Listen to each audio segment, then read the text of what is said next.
Hi there, welcome to my channel again. I often get asked about whether I like Eurovision Song Contest, and I do follow it actually. So yeah, the title here is a little bit tongue-in-cheek because who is the expert? I don't know, but I've certainly followed it since Vicky Leandros, she won, and that was 2 years before ABBA with Waterloo. So you get some sort of youngsters on here who know a lot about Eurovision, and that is perfect. That is great. But there's something around ownership, isn't it? Sort of who owns Eurovision. I think we all own it, and it's for everyone, isn't it? It's got several hundred million people following it. Is it 200 or 300 million people watch it at the moment? I don't know.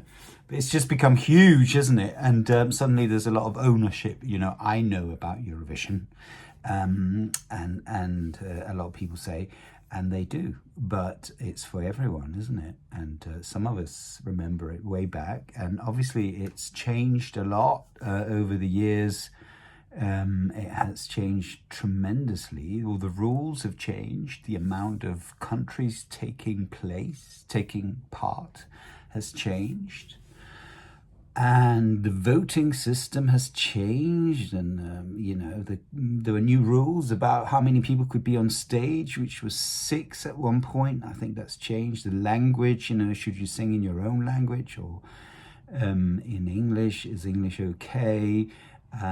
So loads and loads of changes, and this year's quite unusual because the UK, who was number 2 last year with a good song, they're hosting it for Ukraine, who won. So it's a very unusual situation. Perhaps not as unusual as the year when it was banned. No, not banned. It was cancelled because of the COVID situation.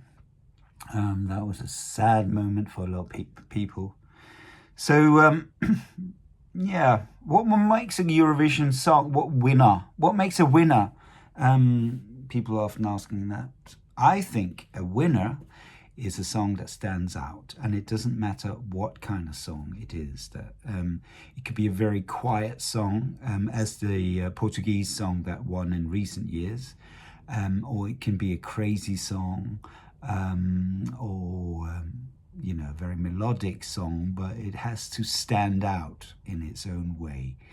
But a lot of contestants have realized this. So I think nowadays, especially this year, you get a lot of songs which are different. They're all sort of trying to stand out massively, and that's what's happening. Yeah, so it's all great.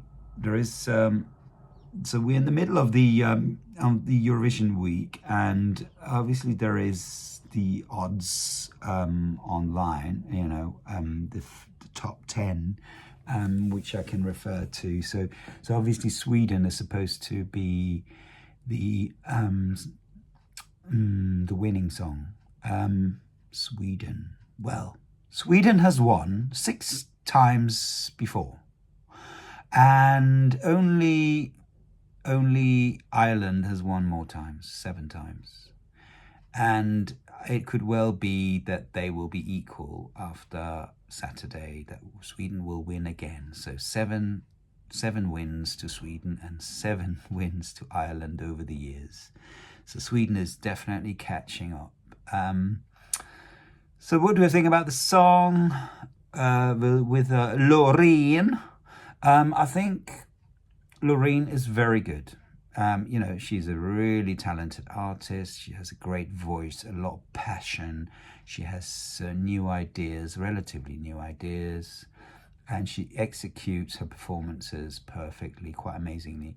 Her winning song 10 years ago was really good for its time. This year, I think the song Tattoo is good. It's good. My only problem is I find it a little bit too calculated. you know, it's got all the right ingredients to make a winning song, and there's nothing left to experimentation or just doing something unusually and crazy just for fun, as in the Finnish song. I think the Finnish song, to me, is much more of a fun, unusual winner. So I would prefer Finland winning.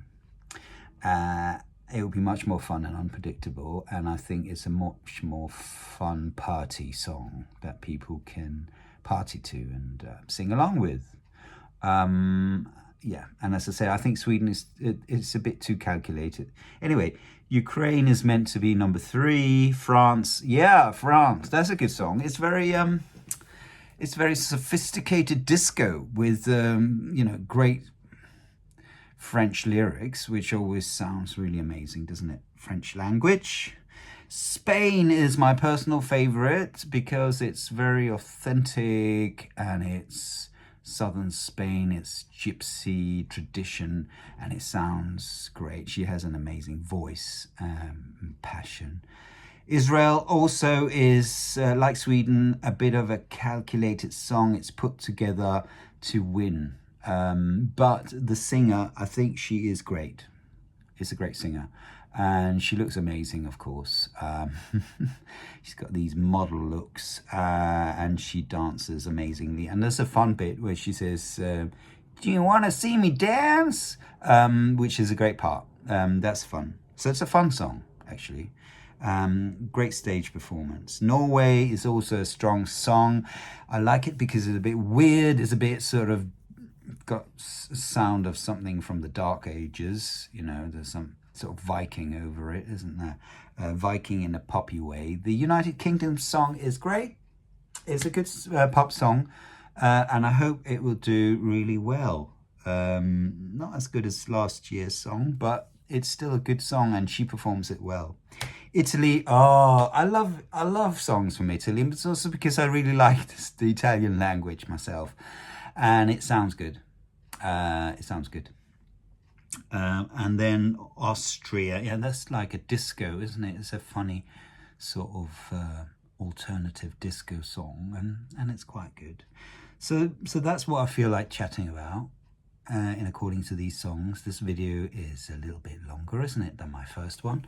But yeah, can I just talk about Denmark's song quickly? I am of Danish origins. I personally really like the Danish song. I think it's a bit different from Denmark, and it's in that way standing out, but it's not predicted to go very far, which I think is a shame. It's got the Dakota voice, isn't it? Called Dakota? Yeah, and some people don't like it.